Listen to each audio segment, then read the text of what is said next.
Okay, hello, and welcome to this eCampus News webinar, Esports is Upgrading. My name is Kevin Hogan. I am the editor-at-large for eCampus News, and I am happy you are joining us today for what I know will be a very insightful and important conversation. This event is brought to you by Lenovo. Lenovo is a $70 billion global technology powerhouse, ranked 171 in the Fortune Global 500 and employing 75,000 people around the world. Focused on a bold vision to deliver smarter technology for all, Lenovo has built on its success as the world's leading PC company by expanding into key growth areas, including server, storage, mobile, and solutions and services. With over 20 years of education technology leadership and a team of experts focused on higher education, Lenovo offers flexible solutions which are ready to create a secure, dynamic environment for collaborative learning and borderless campus. Now, before we get to our conversation, I'd like to take a minute to go over some features of the platform that we're using for this webinar. Within a few days, you'll receive an email message that contains a link to this recorded webinar, along with a PDF of a slide. So don't worry about missing anything. If you have any questions or comments for the panelists, there is a chat function that you can launch by clicking on chat. Feel free to also use this feature to contact someone from the eSchool News team if you're having a technical question. And I'd really encourage our audience to ask questions, or if they have ideas or want to share best practices, because I just think that just makes the conversation stronger. So with these housekeeping items out of the way, let's get started with our conversation and some introductions. First, Jeff Palumbo. Jeff is the Senior Global Esports and CTE Solutions Manager for Lenovo.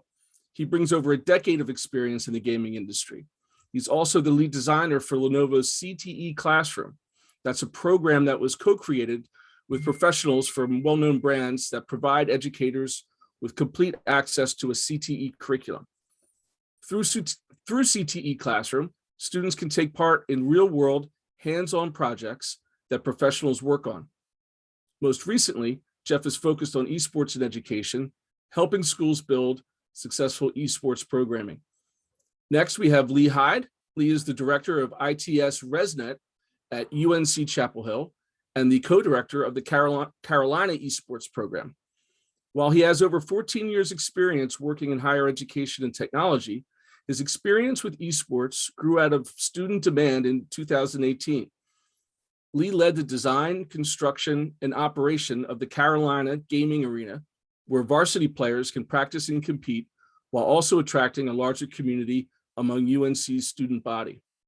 Today, Lee manages the campus and private partnership, helping to drive the growth of the program as they build out their varsity teams.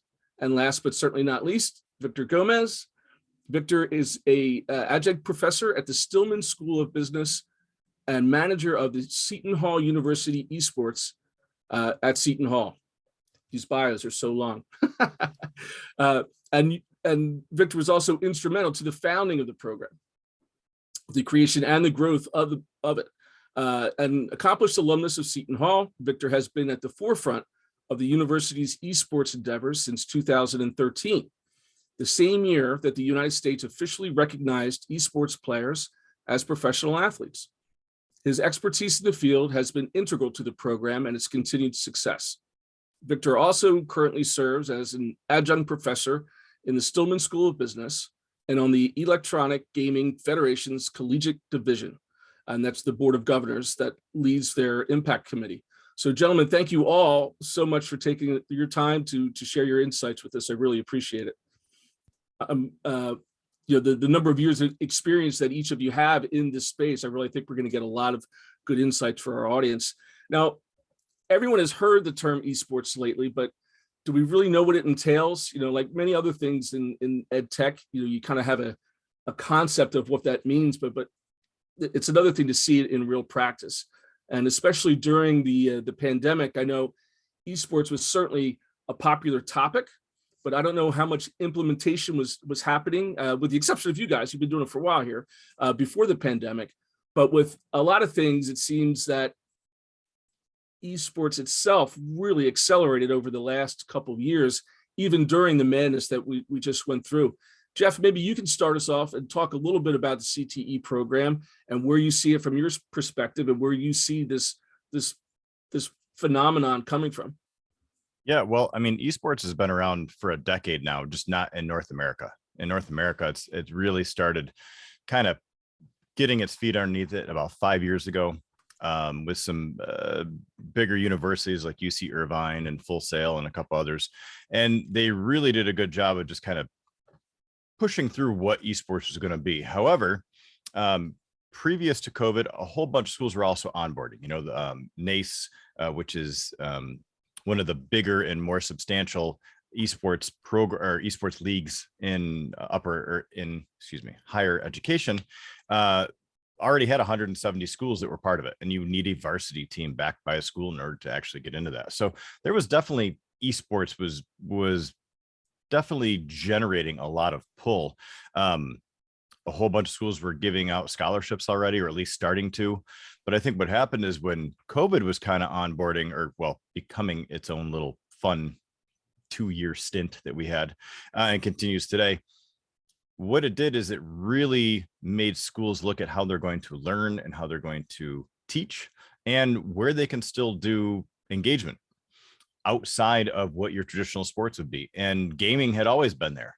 So what it did is it really opened up the fact of, well, we still need to do something.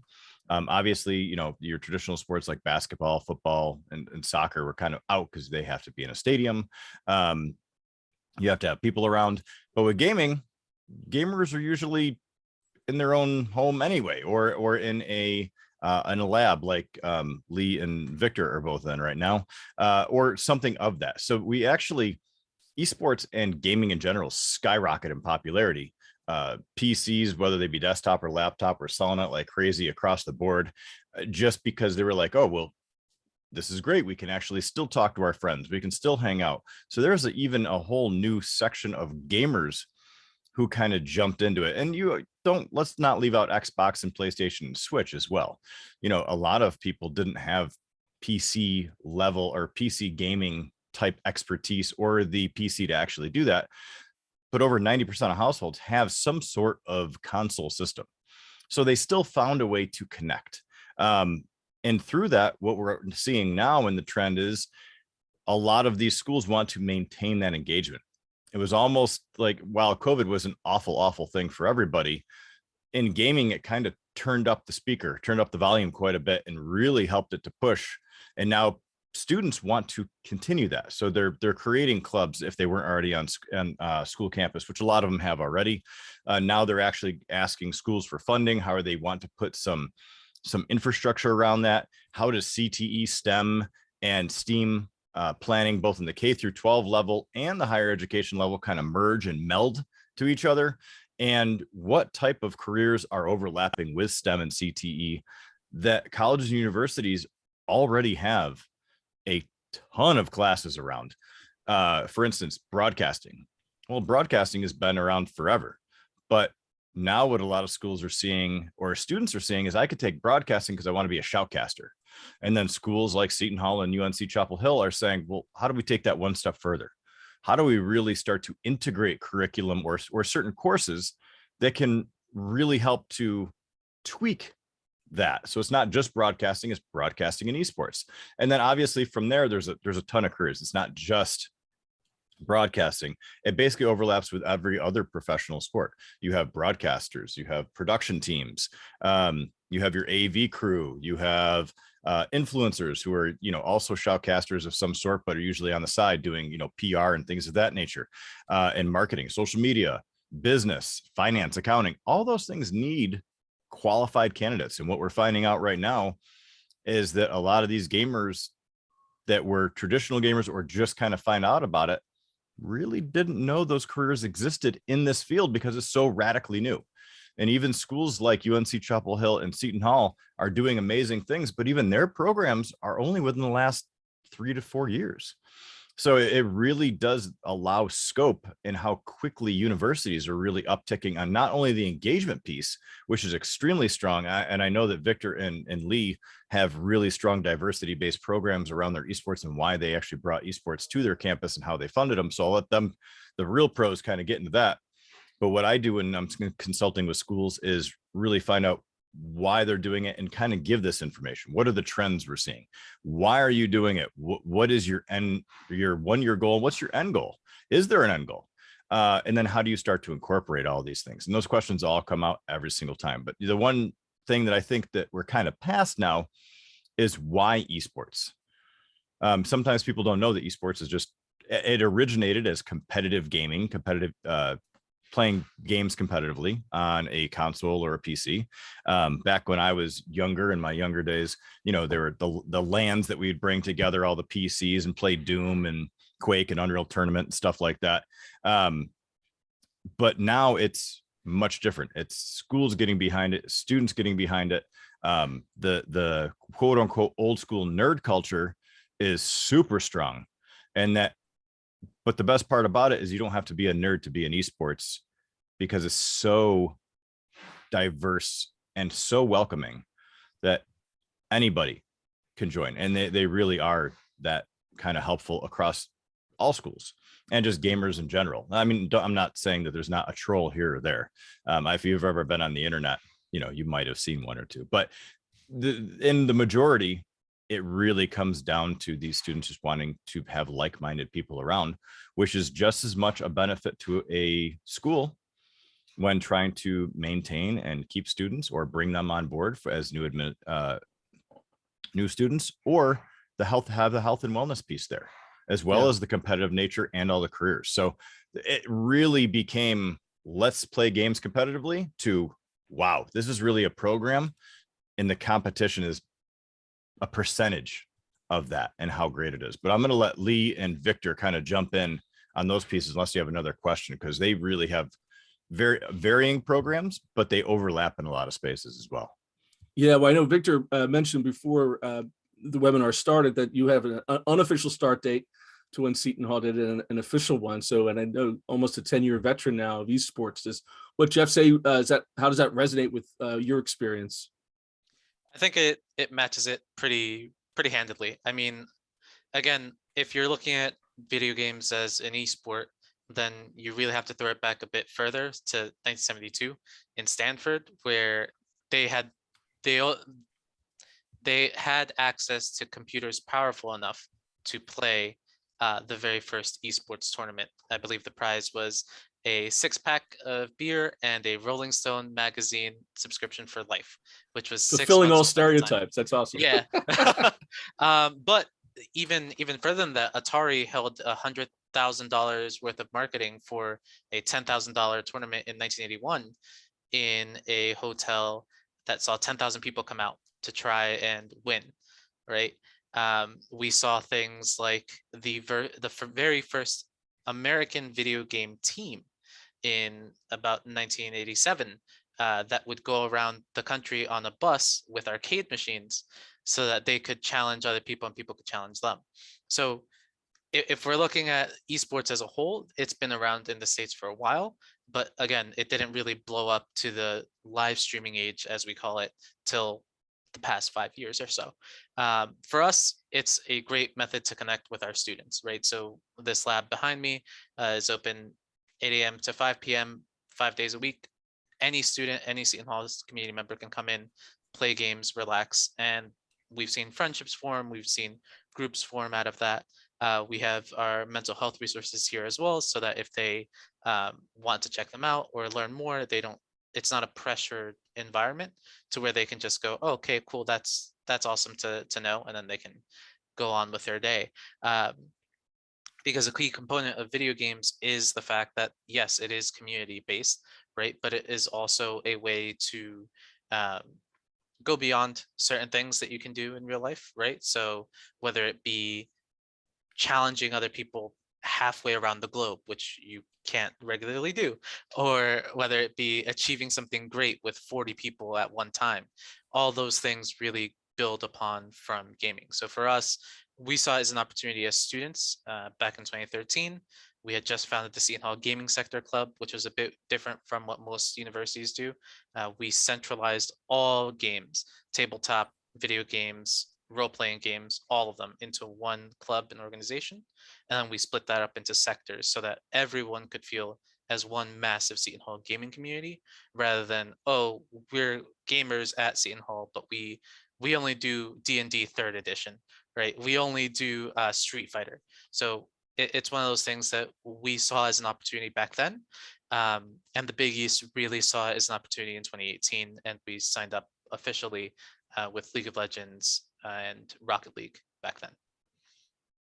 And how about yourself, Lee? Talk a little bit about kind of the organics of how your program has developed. Yeah, so as you mentioned in my bio, ours grew out of student demand primarily at the beginning. And to be completely honest and transparent, we immediately said, no, we're not interested. We did take a little bit of time to hear them out, though, and sort of understanding our misconception of you all have alluded to the disparity between someone who is not a gamer originally and understanding what esports is, and talking to a student who is incredibly passionate about this space. And hearing their message about how much bigger it is, and then starting to figure out how does the university have a vested interest in providing some support around this, so it's not just this free-for-all situation. And so all of you have mentioned these pieces, but we took a lot of time in the very beginning, back in 2018, to really think through what are all the reasons why we should not get involved in this, and where are we going to get pushback. And then before we decided to go down any road, we put in meaningful goals to sort of attach to or even attack those deterrents. So we have partnerships with Campus Wellness and the Dean of Students. And there's several, obviously, things we can't talk about, but there are several success stories of building connections with students that we have identified through this space and really saved their college experience.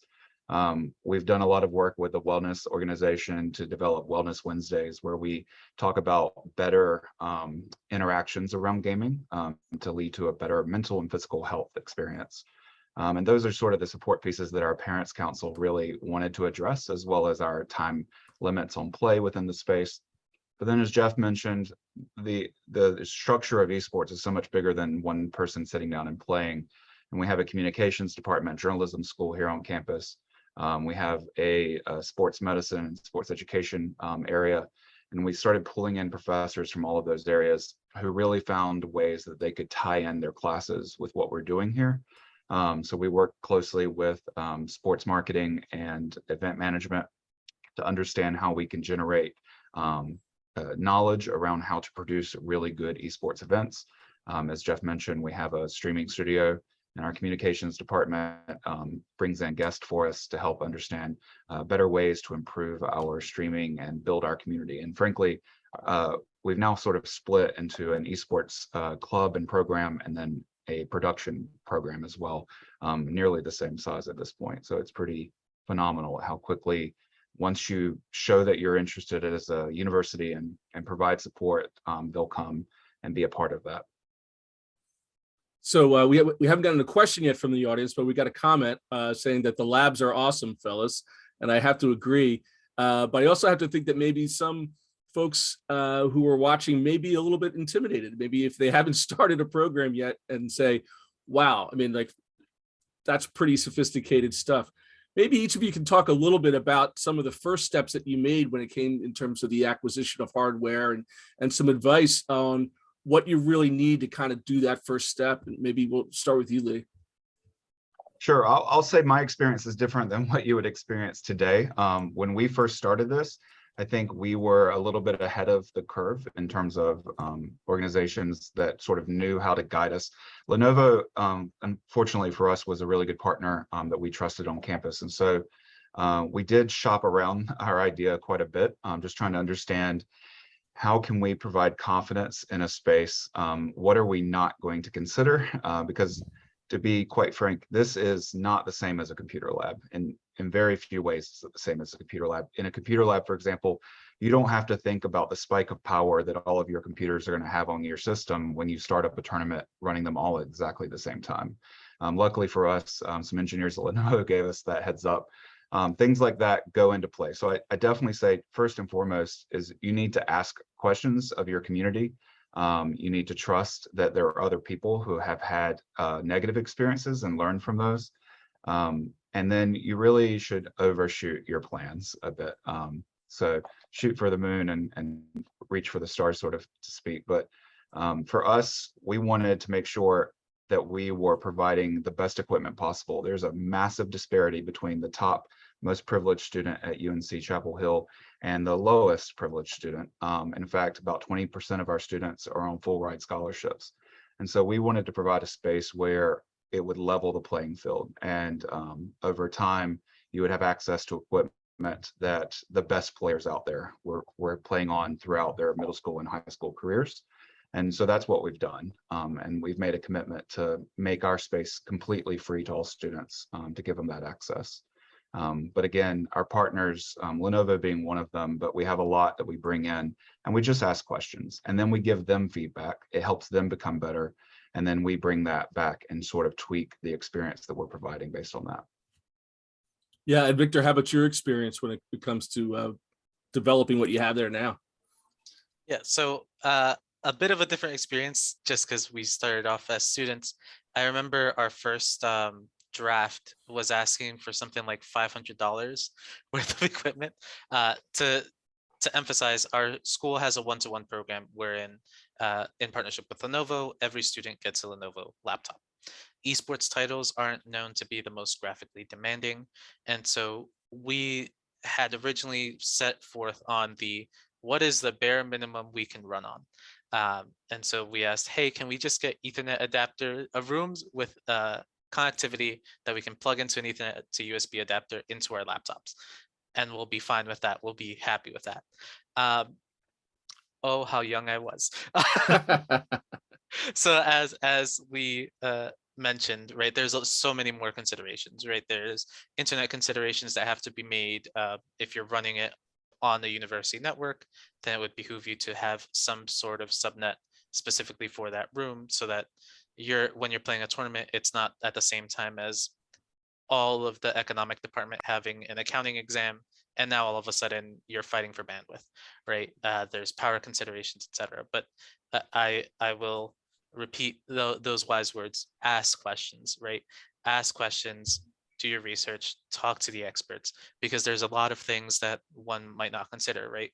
What is the difference between hooking up your networking between Cat 6 and Cat 6A, as an example? What does it mean to have a high-end computer? We've made the same commitment to our students for it to be free. And the reason for that is the same, right? Just making sure that our students have the same opportunities around it.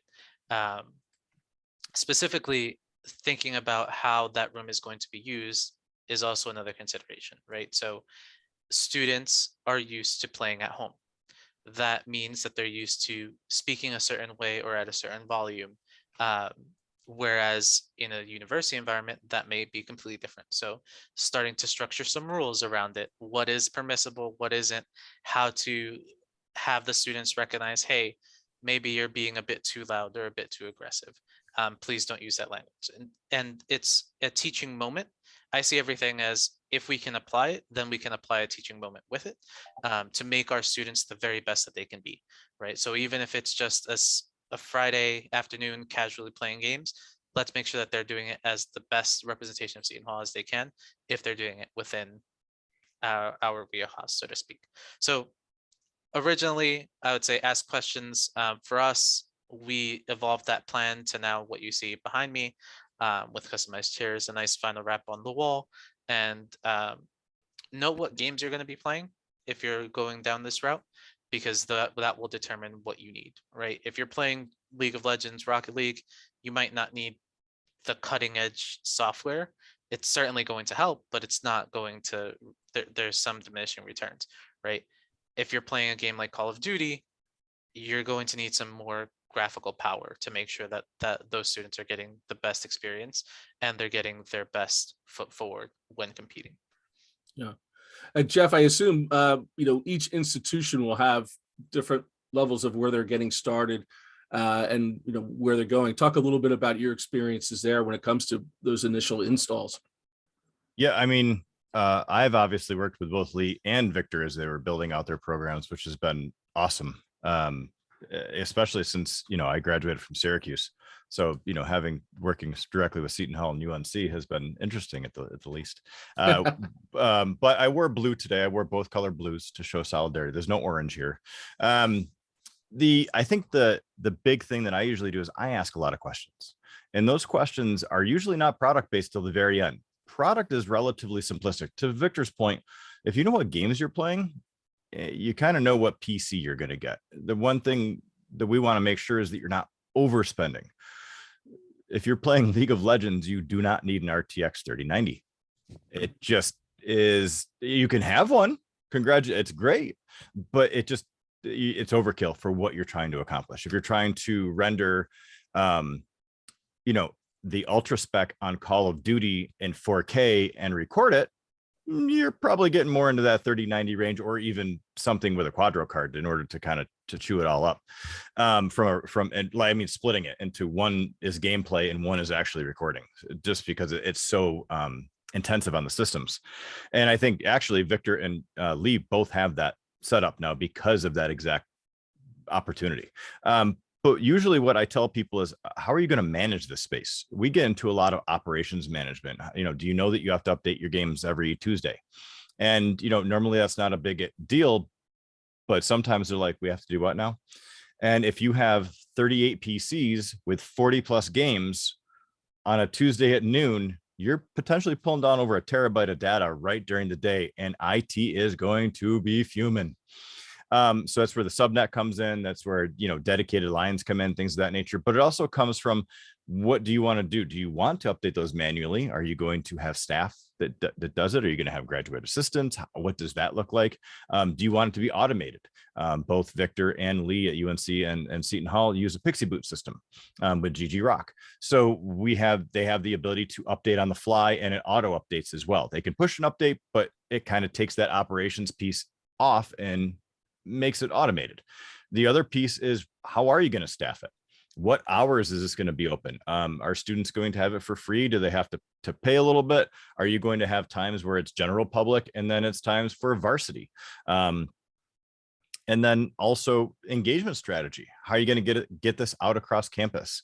How are you going to make sure that there's something that's consistent in a schedule, so students know that on Tuesday nights is open game night, and on Thursday nights is come try a new game, and every week is a new game for them to try?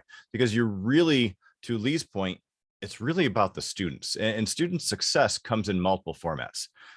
Do they want to be there? Do they feel as though they are part of the culture and the environment at their university? So they're not transferring after a couple of years. They want to stay for 4 or be there for a 5th year, or even want to become a leader within the space.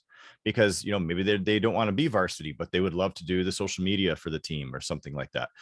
There's all those opportunities, but that environment and the success that has to come from it has to be from the school. And that's what Lee was talking about. You really have to design what you want first, next, and then product is super easy. It's a 5-minute conversation. You determine what games you're playing, what graphics card you should use for those, and how long do you want it to last.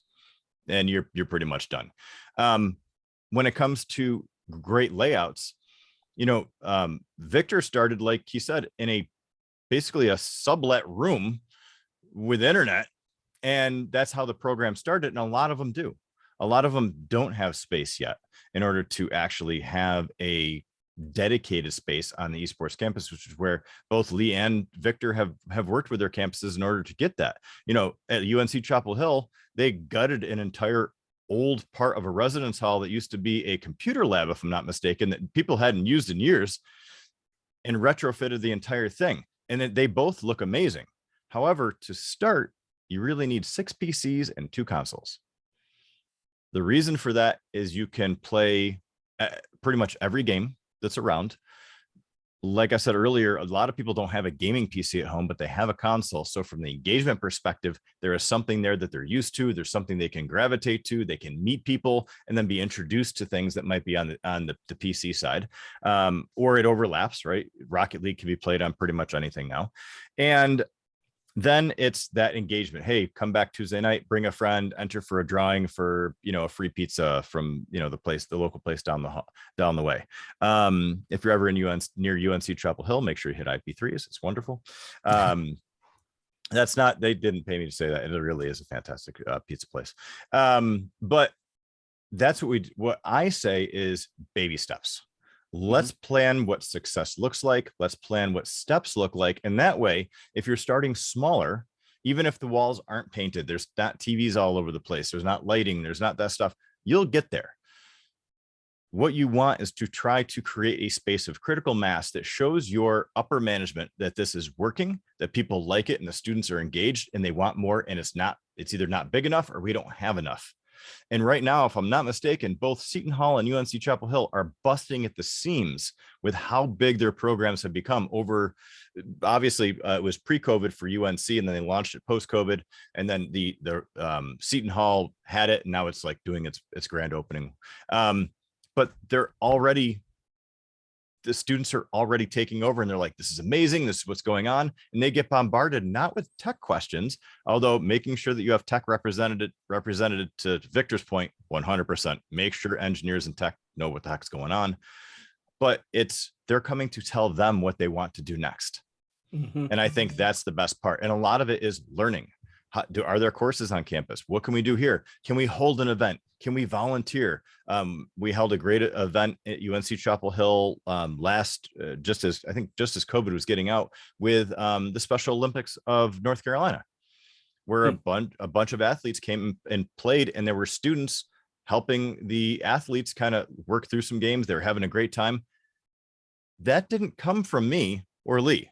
That came from students that wanted to do it, and we made it happen. So it's, the students are going to take this to another level before you it's like the Field of Dreams. When you build it, they will come, but all of a sudden it's like, boom, oh my gosh, we have so many students, we don't know what to do with. Now what's the next step? Because success is much harder to plan for than failure.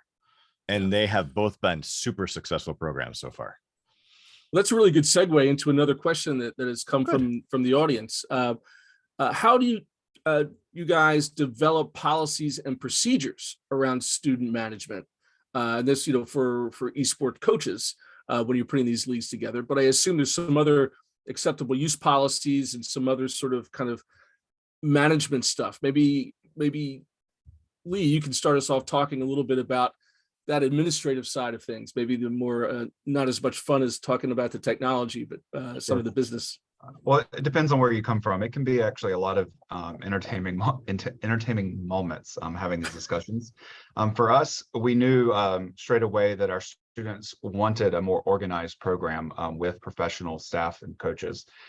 And so we pulled that from our faculty and staff at the university primarily. And in doing so, as John points out in the questions, thank you for that question. We knew we needed to bring different perspectives into that. So we started with the students, just what do you all want out of sort of resources? Do you want nutritionists? Do you want dietitians? And what are you going to commit if you have a real program? And what are you willing to do before we even figure out what others would demand of them? And then we saw it as traditionally fitting equally in two different spaces. So it has an athletic style component to esports. And so it just made sense for us to go to the athletics department. And at this point, we've now had meetings with every single coach across our 28 sports who have sat down with our players and sort of given their perspective of what makes a great student athlete. But we also went to student affairs and we said, what do you all care about in terms of student wellness, mental health, and how would you like to see our professional staff sort of keep track and make sure that we're doing those touch points as well? And so our policies and procedures pretty much span the university. We made it an open conversation. People were invited to give their input to make sure we were being transparent about the type of programs that we wanted to build. So this goes back to the original question, though. It's always about asking questions and being open for that feedback. And as long as you're doing that, the campus community is going to continue to feel a part about what you're doing. Yeah, does that sound familiar, Victor? It does. For us, one of the things, we're just onboarding courses now, so it's very relevant to us. But mainly it's about getting experts on the topic, right? And not reinventing the wheel. Our university has a student handbook. There's expectations laid out there for all of our students. That's your bare minimum, right? How do we build up from that? Well, we know that there is a great department here called athletics, who's been doing this for much longer than I've ever been doing it. So we got their input, we looked at their handbook, we combined the two and looked at, all right, well, how can we make this specific to esports, right? Not everyone in an esport environment is going to have to worry about using a weight training room, right? But they will have to worry about how do they keep the space that they do use, their lab, right? Typically, you won't have to talk about performing enhancing drugs in the same way that you would in normal sport, but in esports, Adderall has in the past been a huge problem, right? Yeah. So how do you create an environment where you educate these students about, hey, look, this isn't something that you should be doing, and what steps and resources are there on campus for those students, right? Because a lot of it does come down to brass tacks education, right? If you educate and you equip your students with the knowledge that they need, then they will perform to what they need to. And if they do not, well, there are already policies in place and disciplinary actions that the universities have developed for those. So for me, it's number one, make sure that you ask all the experts, both in your community and out. So our incoming coaches are experts in their field. They've already coached in a collegiate environment or a pro environment. So that helps us build a better structure around what a player looks like, right? What does a player schedule look like? And in addition to that, I add my own 2 cents, which is everything you do, no matter what it is, will start with the following title: student, then whatever it is, right? You are a student leader, student athlete, student worker. And that is because you are a student first. So education comes before all, and we will support you to that effect, right? But we also expect that commitment from our students, that they put their studies first, as Yeah. do all universities, I assume. But yeah, ask the experts once again, make sure that you have a foundation, and don't go reinventing the wheel if you don't really have to. Yeah. So Jeff, you were outlining some of the technology you need. Another question coming in from the audience, which I love. It means this conversation is really grabbing folks out there. But asking maybe on the kind of the content side of the software side, what would be a good 3 to 4 games to start with? And in this particular situation, as a community college located in Iowa with about 4,000 students. The other second part to that question is, do we need a dedicated IT department on deck, or one person enough, or would we need a staff? Talk a little bit about the staffing, and then on the content side. Victor, I'll put it right back to you first. Okay, sure. So immediately I would say do research on the leagues that are nearby. What comes to mind is Generation Esports. They're nearby in that area. From the content side, it really does depend what you're seeking to do, right? So for us, we're building out a broadcast room that our broadcast majors can use to learn about the new generation of broadcasting. So one of the things that we're doing right now, right? We're all on the computer, we all have webcams, we have microphones. Some of us, like Jeff, have a nice mic setup. How does that differ from a traditional broadcast environment where you have wireless mics, you have producers, etc.? We're trying to bridge that gap. So you can't see it right now because there's a filter, but we have a 8-foot desk setup with a 6K camera and a TriCaster to model that environment in a way that's more mobile, because that is how broadcast seems to be going, right? That is the trend. No matter where you are, you're able to broadcast something. We see that with the rise of Twitch, with the rise of Facebook gaming, and YouTube gaming, which some people thought weren't going to last this long, but here they are, right? So in equipping your students to do so, you have to look at what technologies do the professionals use, right? So we've seen everything from adapting gaming products to that process, to audio engineer products back down. So we have a Yamaha little mix board for our mics that's primarily music, right? No one would have thought of that to begin with for esports. In terms of technology, it helps to have your IT department in a lot, because they know best what infrastructure is already there, right? So with that, you can then build out what comes out of it and what comes next. Let me just read this question a little bit more. In terms of three to four games to start with, I could give you a list. My advice though is ask your students, because if I give you a list of the games that our students enjoy, that doesn't necessarily mean that those are the games that everyone enjoys, right? So we know that Riot Games has League of Legends, Psyonix has Rocket League, and they have both very big collegiate scenes and support.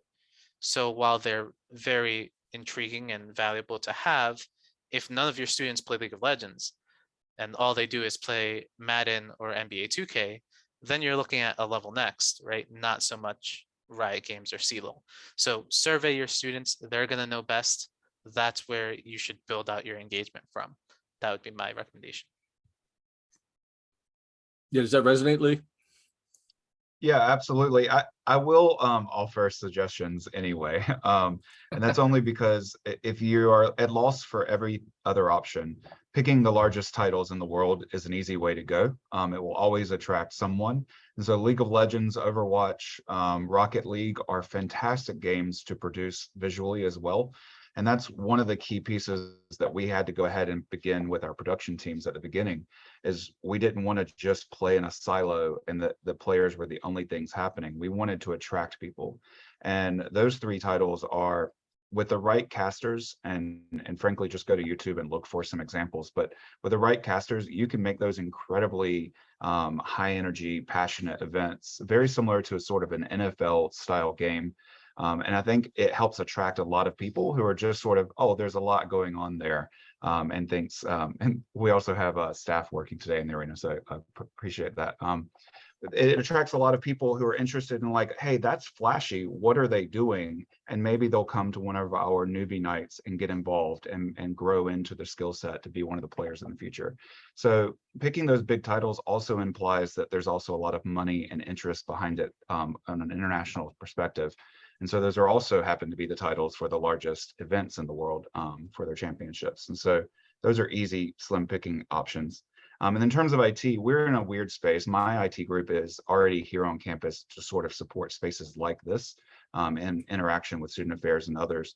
And so it just naturally fit, but we don't dedicate full-time staff to the space, although we do have a part-time professional staff member who manages our student staff who run this space. And that served us pretty well, employing students who are already passionate about the esports space within this space. Yeah, you all have mentioned the importance of kind of being student first and getting their ideas and their participation. And Jeff, have you seen that happen even in the back end, as Lee was mentioning, in terms of IT support, that maybe you don't need to hire entire staff, but that could be part of the experience for the student growth?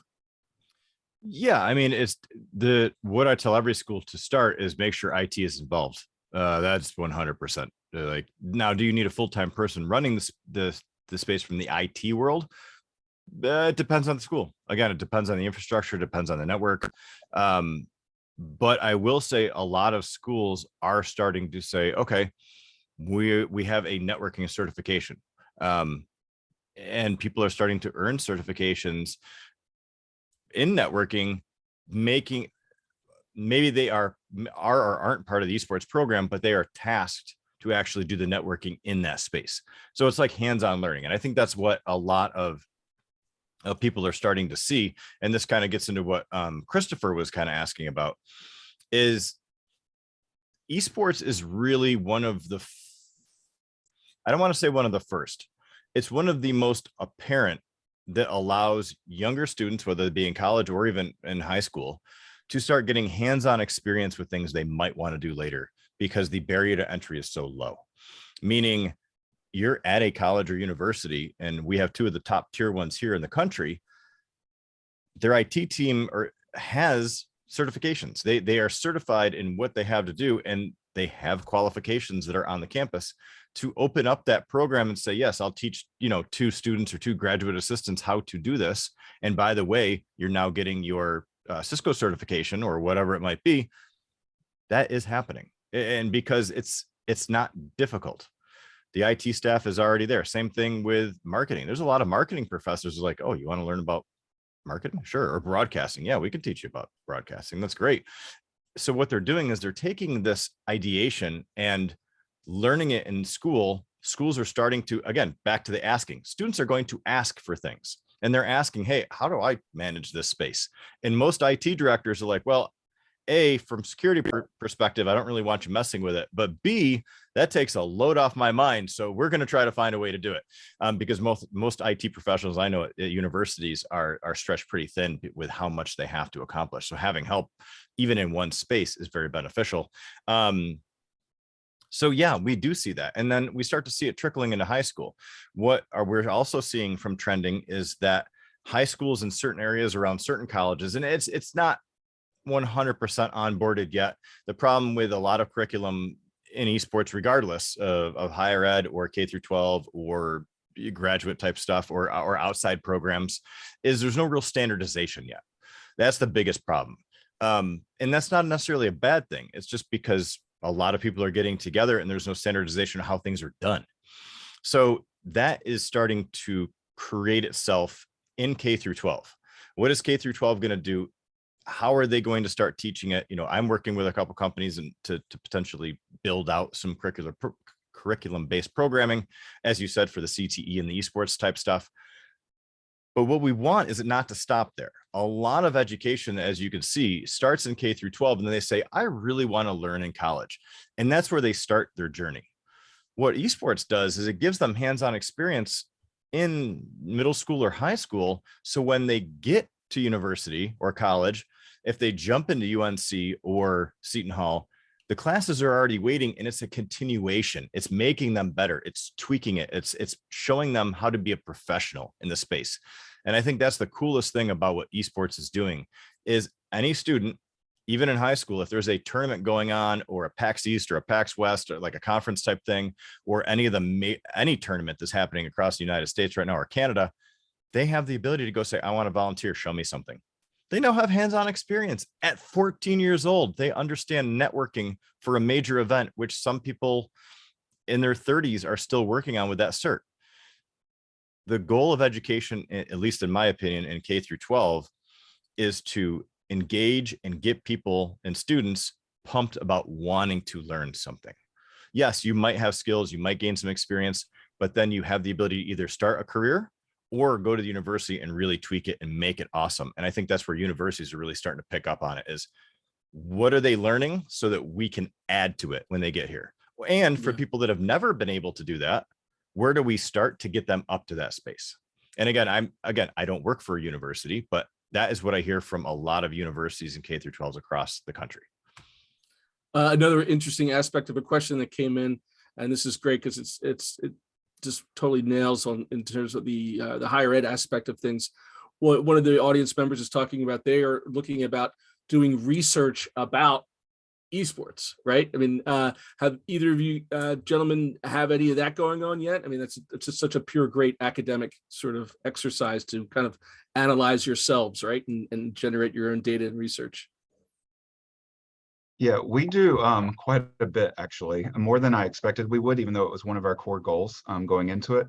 And so back to the previous question, just to tie it together, when I think of the core pieces of esports, I don't think you need a full-time staff member to run this space. But when you actually start to leverage the resources you put in place for esports for much more than just the core tenets of esports, that's when it does become something I think your university community can get behind in providing more.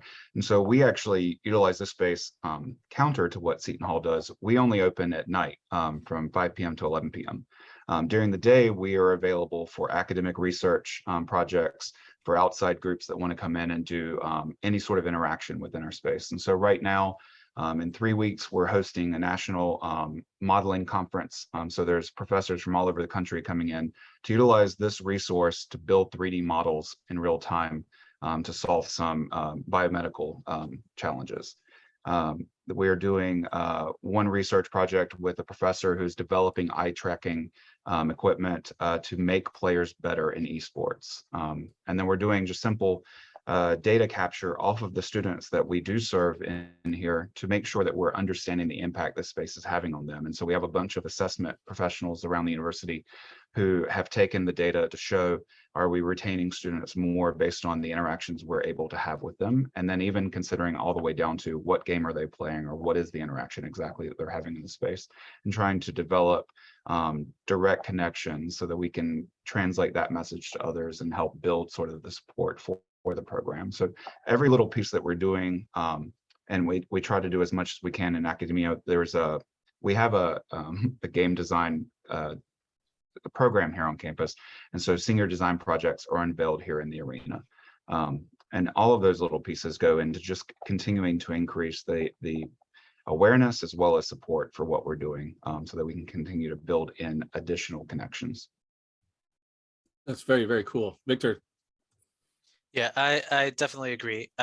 For us, we haven't gotten that far on the research front, beyond surveys and the like, but to speak to some things that I've seen colleagues in other universities do, we've seen professional partnerships form with groups like Fnatic, which is a professional esports organization out of Europe, in order to better university research. We've seen university research centered around esports form groups. UCLA, I believe, hosted a research conference in the past couple of years. I don't know if they're still doing it after the pandemic, but they were leading that. So it is a very interesting topic, regardless of what aspect you go about it. For me, I encourage my students in our Introduction to Esports course to relate it to what they're doing. Our course is open to everyone across the spectrum. So we have students who are going to be PTs, students who are going to be lawyers, students who are going to be writers.